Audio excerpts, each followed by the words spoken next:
মান তাশাব্বাহা বিকওমিন ফাহুয়া মিনহুম। এই যে নখগুলোকে এত বড় বড় কবুতরের নখের মতো করার জন্য বা স্টাইল করার, আমি জানি না যে এটা কেন করে, বুঝে আসে না। আমি এই যে ইংল্যান্ডেও দেখি অমুসলিমরা এগুলো করে, যারা ইসলামের ভিতরে নেই, তারা তাদের ধর্ম পালন করতেছে, কি করতেছে এটা আমার কোনো দেখার বিষয় না। কিন্তু আমার বিষয় হচ্ছে মুসলমানের বাচ্চা যখন এগুলো করে তখন কলিজাটা ফেটে যায়, কান্না আসে।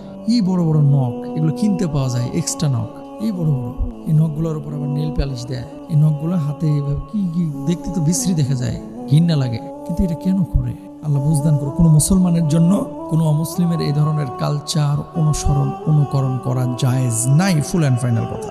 2 নম্বর, কালা মানুষ মেকআপ করে এমন ফর্সা হয়েছে, সাদা হয়েছে, দেখে মনে হচ্ছে একেবারে বাপরে বাপ। গোটা লন্ডনের মধ্যে এক পিসি আছে এত সুন্দর, গোটা ঢাকার মধ্যে এক পিসি আছে, গোটা সিলেটের মধ্যে এক পিসি আছে। মুখে আটা ময়দা সুজি মাইরিয়া মেকআপ করে এত সুন্দর হয়েছে, পরে মেকআপ ওঠানোর পরে কালো।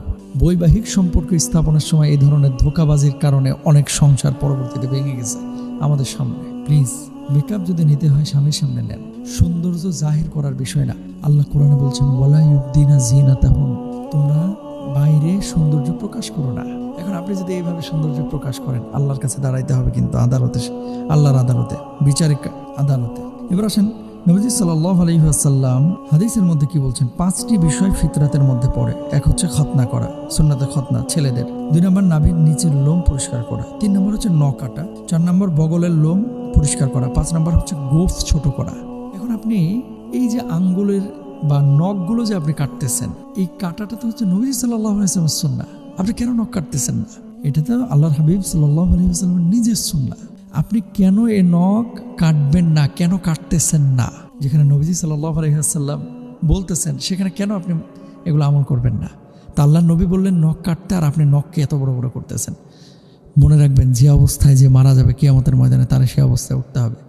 এখন আপনি মোটা মোটা নখ নিয়ে, অনেকে ইচ্ছা করে নখ বড় করে, এসব নখ নিয়ে নেল পালিশ নিয়ে যদি মারা যান, তাহলে কিয়ামতের ময়দানে এই নখ নিয়ে এইভাবে আপনাকে উঠতে হবে। কি জবাব দেবেন আল্লাহর কাছে?